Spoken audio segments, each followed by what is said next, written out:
परेशान ना हो, ठोकरें भी उनको लगती हैं जिनको अल्लाह पाक ने थामा हो। इस दुनिया में आप चाहे कितना वक्त क्यों ना गुजार लें, ये दुनिया आपकी नहीं हो सकती। आप इस दुनिया में अपने दोस्तों के पीछे, रिश्तेदारों के पीछे खुद को कितना ही हल्कान क्यों ना कर लें, जब तक अल्लाह ना चाहे कोई आपकी कदर नहीं कर सकता। इस दुनिया में कुछ भी हमारा नहीं है सिवाय हमारे रब के। बस वही हमारा है, वही है जिसको जब पुकारो वो जवाब देता है। इसलिए हमें अपने रब से अपना ताल्लुक मजबूत रखना है। बस अल्लाह मिल जाए तो फिर सब मिल जाता है। अपने लिए दुआ मांगा करें कि ऐ मेरे प्यारे अल्लाह, हमें उन ज़हनी अज़ियतों से निकाल दे जो परेशान रखती हैं, और हमारे हाल पर रहम फरमा। जिस बात को लेकर आपकी ज़ात से दुआ गो हैं, हम उसमें हमारे लिए खैर का मामला कर, हमें सुकून और खुशी अता कर जो आपके सिवा कोई नहीं दे सकता। ऐ रब, जो खैर भी हो आप मुझ पर नाजिल फरमाए, मैं इसका मोहताज हूँ। सुकून महलों और झोंपड़ियों में रहने वालों से बेनियाज होता है। ये उन लोगों के दिल में बसता है जो परवरदिगार आलम के ज़िक्र और इसकी मोहब्बत की अता से आबाद होते हैं। शमसुद्दीन तबरेज़ी कहते हैं, चीज़ें इतनी ही दूर हो जाती हैं जितनी आपको इनकी ज़रूरत होती है, और जब आप इनसे परहेज़ करते हैं तो करीब तर होते जाते हैं। ज़िंदगी में कोई भी चीज़ जब आप इसकी तलाश नहीं कर रहे होते तो वो आपको ज़्यादा मिलता है। रोज़ो शब के मेले में गफलतों के मारे हम बस यही समझते हैं कि हमने जिसको दफनाया बस उसको मरना था। कुल्लुन नफ्सुन ज़ायक़तुल मौत। तुम वालिदैन के एहसानात का बदला हरगिज़ नहीं लुटा सकते। बस एक दुआ है जो तुम्हारी उनके एहसानात पर भारी हो सकती है। बस इसलिए रब से उन दोनों के लिए रहमत और मग़फ़रत तलब करते रहा करो। खुदा टूटी हुई चीज़ों को बड़ी खूबसूरती से इस्तेमाल करता है। टूटे हुए बादल बारिश बरसाते हैं, टूटी हुई मिट्टी खेतों के साथ कायम होती है, टूटे हुए फसल के पैदावार के बीज नए पौधों को ज़िंदगी देते हैं। लिहाजा जब आपको लगता है कि आप टूट चुके हैं तो यकीन कीजिए कि अल्लाह आपको किसी बड़ी चीज़ के लिए इस्तेमाल करने का इरादा रखता है।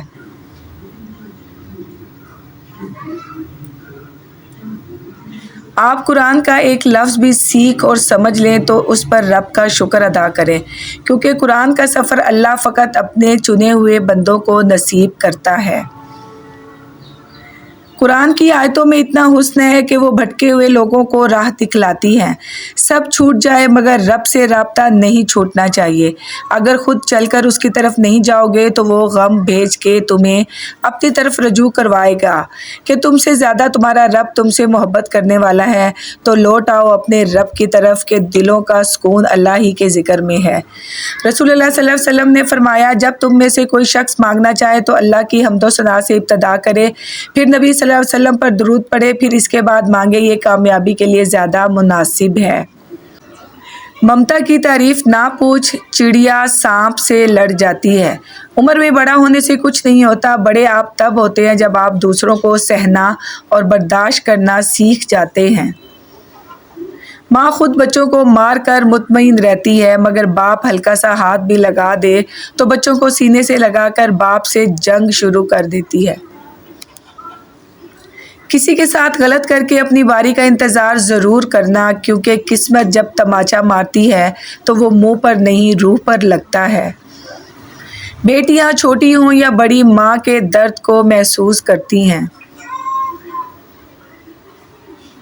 रसूलुल्लाह ने फरमाया, क़यामत के दिन पुल सरात जहन्नुम के किनारे नस्ब किया जाएगा। फ़कत वो लोग पुल सरात अरूब करेंगे जिसके पास अली की विलायत का परवाना होगा, इंशाअल्लाह।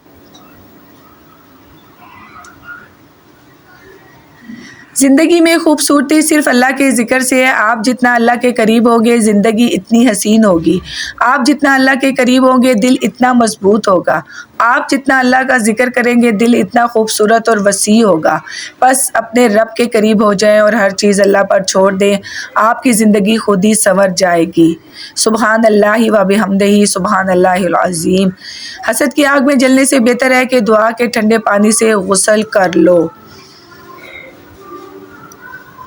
3 आदमियों की दुआ कबूल नहीं होती। नंबर 1 जो हराम माल खाता हो, नंबर 2 जो बाकसरत ग़ीबत करता हो, नंबर 3 जो कि मुसलमानों से हसद रखता हो।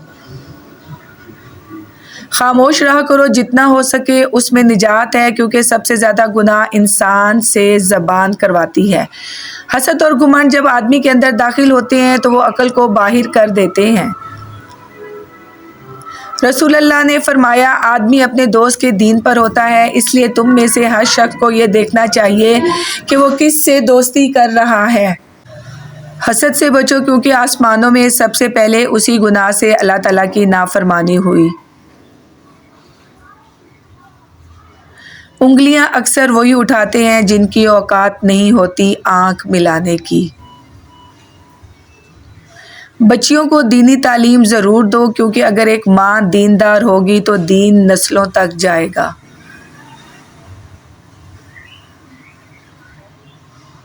ایک عورت کی عزت مٹھی میں بند اس خشک ریت کی طرح ہے کہ جسے وہ جب تک حیا اور شرم کی نمی سے نم رکھے وہ ہاتھ سے لمحوں میں کھسک جاتی ہے۔ خبردار، حسد سے بچتے رہو، کیونکہ حسد نے ہی قابیل کو اپنے بھائی حابیل کے قتل پر ابھارا تھا۔ نرم دل لوگ بے وقوف نہیں ہوتے، وہ جانتے ہیں کہ لوگ ان کے ساتھ کیا کھیل کھیل رہے ہیں، لیکن پھر بھی وہ نظر انداز کرتے ہیں کیونکہ ان کے پاس ایک خوبصورت دل ہوتا ہے۔ مطمئن زندگی گزارنے کے لیے لازم ہے کہ اللہ نے آپ کو جو نعمتیں دی ہیں ان پر رب کا شکر ادا کیا جائے۔ اگر یہ بھی نہ ہوتی تو کیا کرتے؟ زندگی میں اتنی تو اچھائی سے رہو کہ جب کوئی آپ کو کہے کہ تمہیں تمہارے کاموں کا بدلہ ملے تو وہ تمہیں دعا لگے، بد دعا نہیں۔ انسان یہ سمجھ کر جھوٹ بولتا ہے کہ کبھی پکڑا نہیں جائے گا، اور یہ یقین رکھ کے دھوکہ دیتا ہے کہ اگلا بے وقوف کبھی اس کی عیاری اور مکاری کو جان نہیں پائے گا۔ مگر خدا کا قانون بڑا مختلف ہے۔ انسان کو وہاں آ کر ٹھوکر لگتی ہے جہاں اس پار پہنچ جانے کا سب سے زیادہ یقین ہوتا ہے۔